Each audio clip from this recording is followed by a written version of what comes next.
So when if you watch yourself, you say, well, I had a particularly good day at work. And what does that mean?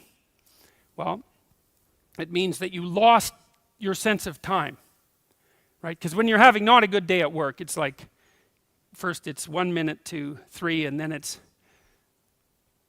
45 seconds to 3, and then it's 30 seconds. That's what school was like for me. It was like, click. It's so funny, I went to my daughter's school. I used to get in trouble for talking all the time. Surprise, surprise. When I was a kid, and I was bored stiff in school, and so I would misbehave upon occasion, out of pure boredom. And about 21 years ago, I went to my daughter's school to sit for a class. It was about an hour long, and I was sitting there, and the teacher had all the kids on the floor and was having some of the kids read to the others, and some of the kids who were reading couldn't read at all. And I had exactly the same experience. I was sitting there. It was like being 7 years old again. I could see the clock going tick, tick. And I thought, if I was in this classroom for 3 days, I would misbehave. 40 years old, I would misbehave exactly like I did when I was 6. No. Well, that's no place to be, right? Because you don't want to be in a place that's stultifying. You don't want to be in a place where there's no challenge. You might even quit your job if there's no challenge. Say, well, that's a good job. It gives you security. And you think, God, I can't stand this. It's eating away at my soul. It's all security and no challenge. So why do you want to challenge? Because that's what you're built for.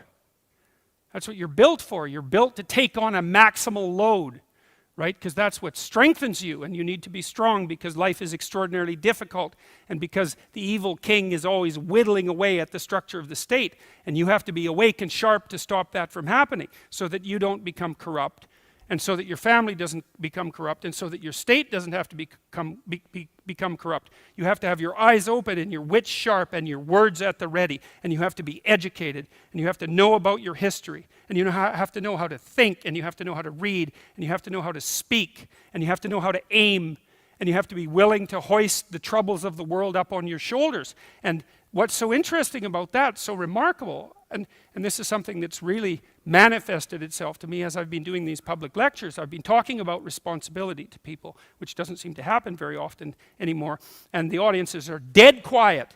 And I lay out this idea that life is tragedy tainted by malevolence, and everyone says, yeah, well, we always suspected that, but no one has ever said it quite so bluntly, and it's quite a relief to hear that I'm not the only person who has those suspicions. And then the second part of that is the better part, and it's the optimistic part, which is, despite the fact that life is a tragedy tainted by malevolence, at every level of existence, there's something about the human spirit that can thrive under precisely those conditions if we allow that to occur. Because as difficult as life is, and as horrible as we are, our capacity to deal with that catastrophe and to transcend that malevolent spirit is more powerful than that reality itself.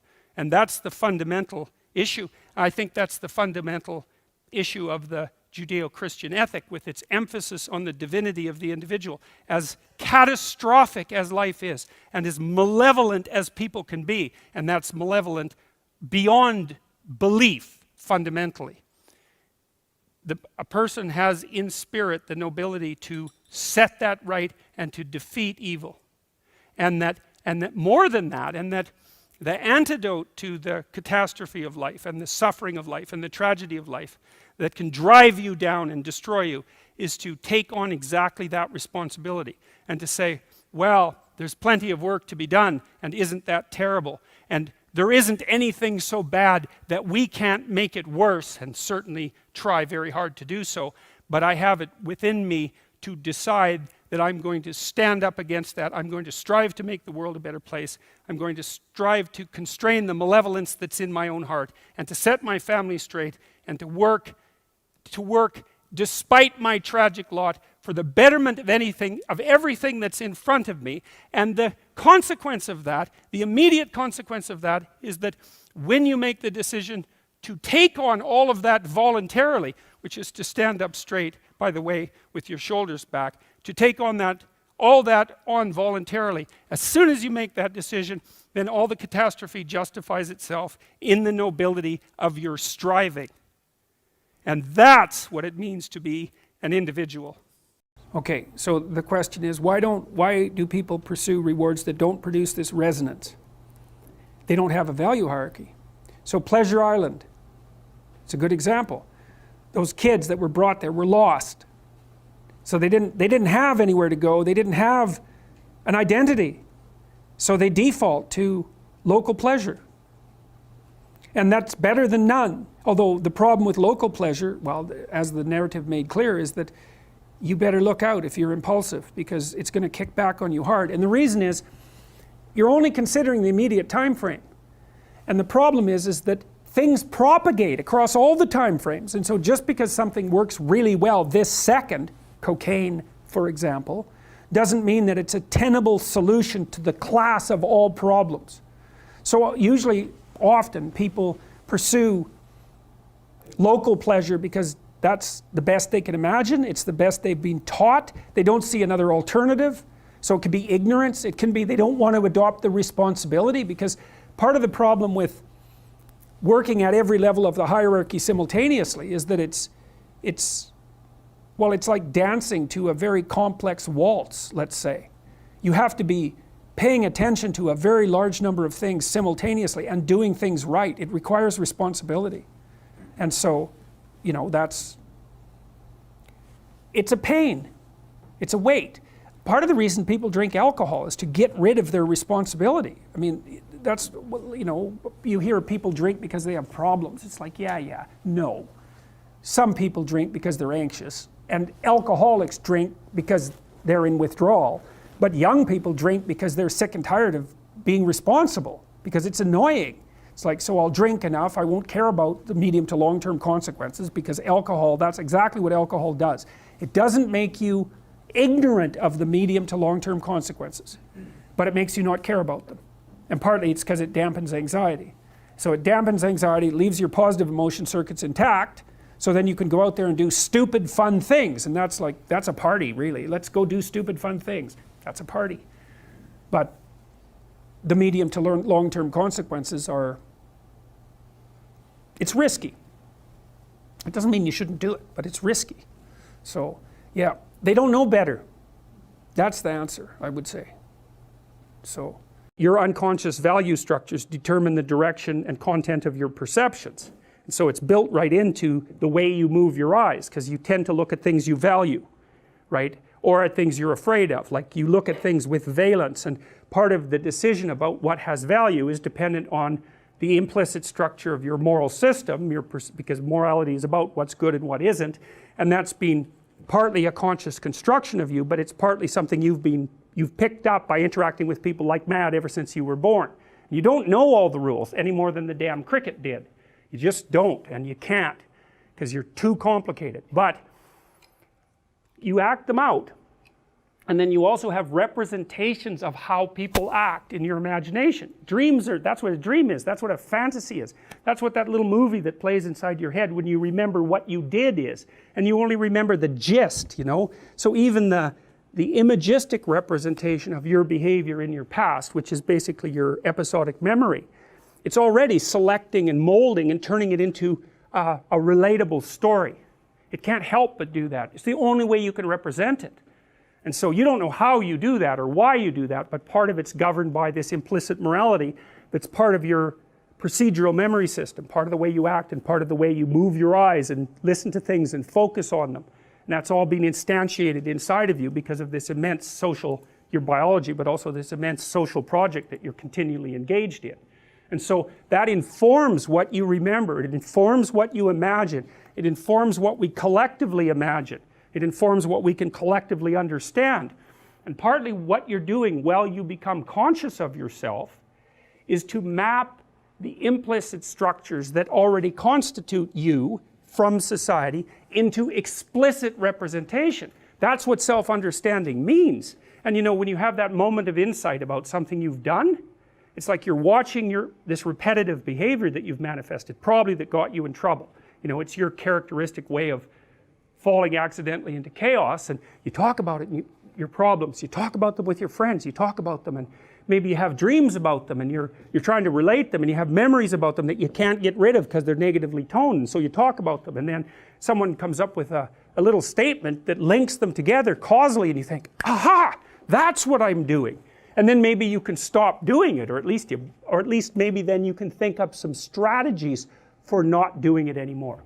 But it's not like you know, it's like you're acting it out. You know it that way, but until the representation matches that pattern, that click of insight doesn't occur. And that's like a revelation. It's a really good way of thinking about it, because the knowledge is there in its implicit form, and all of a sudden, bang, it's been made explicit as a fantasy maybe, or also as a set of semantic statements. You know, maybe you have a crush on someone and you don't notice it, and maybe you find yourself having a fantasy about them. You think, oh, that means something, that indicates something. Maybe you don't want to know that that's what you want, but the fantasy will tell you. And one of the things Jung suggested, and this is sort of out of the Freudian tradition of free associations, is watch yourself, watch your fantasies, because they're always happening. And they'll tell you something. And so one of the things I do when I'm interacting with my clients is we'll have a discussion, and then their eyes will drift a little bit, and I'll know that something's flitted through their mind, you know, and that means we've touched on something that has a multiplicity of elements. And so I'll stop and say, look, I noticed that maybe you teared up. That's another thing to really watch. Or maybe you laughed, or you drifted at least. It's because some other thought has entered your field of consciousness. And then if you can get the person to grab those thoughts, to notice them, then you can often figure out the avenues along which that particular conversation might unfold. That's a complex. That's a Jungian complex, or a psychoanalytic complex. It's like there's an emotional core that produces a whole range of associated ideas, and that thing's got a life. It's like a micro-personality, and it might have resentment in it, might have anger. It's often negative emotion tinged, because though negative emotion tinged episodes are still problems, and they will emerge automatically because your threat detection systems force them onto your consciousness, essentially. So you watch, and when you drift, you'll drift, and the fantasy is partly a representation of the problem space. You know that happens when you wake up at 3 in the morning and you're worried about things, right? Because actually what happens is you wake up during threat processing, and if you're depressed, actually that gets so intense you can't sleep, so then you just lay there all night worrying. Not fun. And those are fantasies about the negative elements of your past, present, and future. And the fantasies can also breed solutions, and that's partly why Freud regarded dreams as wish fulfillments. It's partly, and he wasn't, that was where he stopped. It's not correct.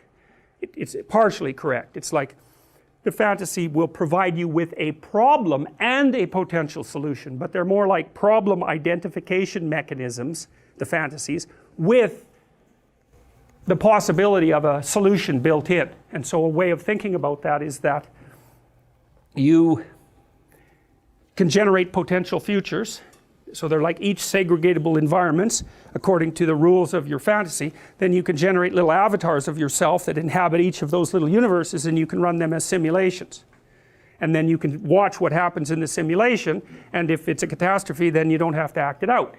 And that's not exactly, that's akin to what you're doing when you go watch a movie, except that is much more coherent and well thought through, you know, than just a dream, which is often quite fragmentary. And that's partly because the dream is willing to sacrifice coherence to play with category structures, you know, and that's why in dreams things can change from one thing into another really weirdly, or scenes can change from one scene into another without a logic. The logic gets loosened so that the expanse of your thinking can widen, and it's dangerous to do that, and that's partly why you do it when you're asleep and paralyzed. You know, you don't run around and act out your pseudopodal fantasies, you know, where you're stretching yourself out into the world. There's no risk exactly, and so although it can be bad enough so you wake up in terror, you know, but that's better than being in a crocodile's mouth by a large margin. Anyways, back to these birds. These are used later in the movie as manifestations of the Holy Spirit, roughly speaking, and of course that's a standard Christian symbol, although as I mentioned the dove, often represents the Holy Spirit, and we'll talk about that later, but this movie has very strong pagan elements in it, as I mentioned before, as opposed to strictly Christian symbolism, but that's a foreshadowing. And what it foreshadows is that, well, a new day has dawned. It's the emergence of new consciousness, and everything last night went well, really well. Everything in the, let's call it the unconscious, say, after time stops, that all went well, and so the new day is full of promise. And so the birds are singing and the sun is shining, and like, hooray. And so that's exactly, so that sets, this is the next scene, right? So it sets the tenor for that scene, just like the introductory song does. So anyways, then you see all these kids playing and enthusiastic, so they're off to school, which is presented in a positive light, and so that's how, where you get socialized. So Pinocchio is ready to go beyond the boundaries of the familial home. And he's ready because his father prepared him and because his mother prepared him. And so he goes off, and he's not going off alone, he's going with his conscience, and which is sort of the you could think about it again as the internalized representation of nature and society. And so he's not going out there alone, even though he's not very good at it. And so he's pretty excited about this, and so is Geppetto. See, Geppetto isn't standing there paralyzed with terror, and the kid isn't phobic of the outside world. And so that's, he's treating it as an adventure. I mean, even though, well, it's an adventure, but adventures can be dangerous. What if the other, you can imagine a kid, especially one who's like high neuroticism, who hasn't been encouraged sufficiently to overcome that, let's say, their primary idea might be, well, what if the other kids don't like me? That's a big one. What if the teachers don't like me? What if the other kids won't play with me? It's like, yeah, what if? That's rough, man. And if you're not a playful kid, it could easily be the case. So, but that's not Pinocchio. He's like spinning out, ready to go. And so, good. He's got naive, but enthusiastic. Okay, well, that at least gets the ball rolling. Now, you've got these two evil creatures here, the fox and the cat. I think this one's based on one of the Marx brothers, actually, Harpo Marx, who I believe never said anything. But be that as it may, they're these ne'er-do-well characters. The fox in particular. Now, fox is a standard trickster animal, right? It's a classic animal, maybe because it's good at hiding and it's good at hunting. I don't know exactly why, but and coyotes are like that too. They're classic trickster animals. He's kind of like Wile E. Coyote, in fact, you know, the Warner Brothers character who's genius at large, and of course whose arrogance continually gets him walloped. And this character has a lot of features like that, but he feigns being an English gentleman of like the 1890s and pretends to be educated, and he has a kind of high-blown way of talking, and he's a fraud through and through. And he's got this, you know, sidekick who is barely there at all, and he doesn't treat him that well, but he's got someone to lord it over, so that keeps his dominance hierarchy thing going well. And the fact that he's like a second-rate companion, well, he never really notices that, although he'll treat him contemptuously whenever he gets a chance. What's my advice to young men seeking a woman for marriage and family? Yeah. Well, okay, fine. That's the same second question. That's pretty straightforward, man. I mean, you can't eliminate the necessity of being attracted to one another. That's important, and that's mysterious, you know. So, for example, here's a funny thing. One of the things we know that attracts people to one another is bilateral symmetry. And so if you take men and you rank them by the symmetry of their faces, and then you give the asymmetrical men t-shirts to wear, clean t-shirts for a day, and the symmetrical men clean t-shirts to wear for a day, and then you give the t-shirts to women and you have them rate the odor, the women rate the odor of the symmetrical men as more attractive than the odor of the asymmetrical men. And there are other factors that determine sexual attractiveness that are based on biological factors that are that deeply embedded, in terms of smell, for example. So women also tend to not be sexually attracted to the scent of men who have, if I remember correctly, it's Rh factors that would make for potential trouble in childbirth. And often the reason that the women give for not preferring the scent of those men is that they smell too much like their brother, something like that. So there's weird, mysterious things that determine whether or not people are sexually and physically attracted to each other, and I think it's very important that that's part of a marital relationship. The next most important thing is trust, man. It's like there's no marriage that's successful without trust. You've got to tell each other the truth.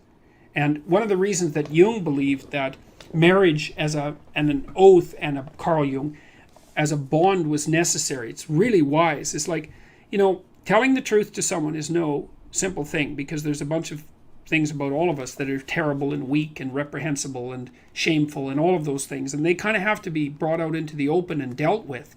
And you're not going to tell the truth about yourself to someone who can run away screaming when you reveal who you are. And so the marriage bond is something like, okay, here's the deal. I'm going to handcuff myself to you, and you're going to handcuff yourself to me. And then we're going to tell each other the truth, and neither of us are going to get to run away. And so once we know the truth, then we're either going to live together in mutual torment, or we're going to try to deal with that truth and straighten ourselves out jointly. And that's going to make us more powerful and more resilient and more and deeper and wiser as we progress together through life. And I think that's absolutely brilliant, because if you leave a back door open, man, you're going to use it, that's for sure. And the oath is there, and this was Jung's commentary on the spiritualization of the human pair bond by Christian marriage, for example, which emphasized the what would you call it, the subordination of both members of the marital union to a higher order personality that was embodied in the figure of the Logos. So the idea is that in the Christian marriage, for example, the man isn't the boss and the woman isn't the boss. The boss is the mutual personality composed by the seeking of truth in both of them, and that's conceptualized as their joint subjugation to the Logos. And that is absolutely dead on, man. It's like the ruler of your marital life should be your vow to tell each other the truth. Because like in hard times during your life, when you've done something stupid and idiotic that might take you down, and you don't have anybody that you can turn to, if you have a partner that you can trust, you can go say, hey, I made a big financial mistake, man, and it's really torturing me, and I feel like a complete idiot, and it's really dangerous. And the person there is going to help you figure out what to do about it. And they're going to know that when they make a stupid mistake, and they're bloody well going to, that they can come and talk to you, and that you guys are going to work your way through it. And that's a big deal. And there's a couple of things our culture gets really wrong, and one is it devalues marriage. That's really a very bad idea, because marriage is like a third of your life, and maybe more. And kids are a third of your life, and your life outside of marriage and kids is a third of your life, approximately speaking. And to miss any of that is a massive, massive mistake. Now, having said that, I will also say that for some people, missing one or more of those is necessary because they have a reason. Maybe they're brilliantly creative artists and they need to devote themselves entirely to their career, or they're outstanding in some way, and so they can justify the sacrifice of one part of that triad of being to another part. But generally speaking, it's a very dangerous thing, and it shouldn't be done. And also, kids get an absolutely terrible rap, because kids are delightful if they're well behaved. One of the chapters in my new book is called Don't Let Your Children Do Anything That Makes You Dislike Them. And you can do that, especially if you discuss it thoroughly with your spouse, the person that's helping you discipline the kids. And children are the best company because they're really enthusiastic about everything. They love doing new things. They really love you, so they're happy that you're around. All you have to do is make sure they're not too hot and they're not too cold, and they've had something to eat and they're not too tired, and you don't expect them to stay engaged in something for longer than they can manage. Because we used to take our kids when they were little out to restaurants, for example, and they could sit there no problem and behave really nicely when they were 2 and 3, but they couldn't do it for more than about 45 minutes. You can't push your luck. But I also noticed with little kids is that they got antsy and unreasonable about 5 to 10 minutes before the adults did too. It's just the adults were too stupid to notice. The kids would notice right away. So So back to marriage. Well, you look for someone that you're attracted to, that you love, and then you look for someone that you can bloody well trust. And then you tell them the truth. And that way maybe you can get through life and you can have someone to weave the rope of your being with and together to make your joint rope stronger, and you can have some continuity in your narrative, and you can have children, and then you can have grandchildren, and like you can have a life, man. And there's nothing, you're so fortunate if you can manage that. And so okay, so there's that one. So what's my advice to young men seeking a woman for marriage and family? Yeah, well, and also, marry someone you think would be a good mother and that has enough sense, generally speaking, to know that she wants children. Now, some women don't want children, and fair enough. And some women perhaps shouldn't have children. That's also possible. But the general rule of thumb is, especially once a woman's, in her mid-20s, if she doesn't know that she wants children or won't admit it, unless she has a viciously important reason, then she's not oriented properly psychologically. She isn't. She doesn't know what's important in life. Now, that might also be the case with you, and it probably is, but as a rule of thumb, that's a really good one.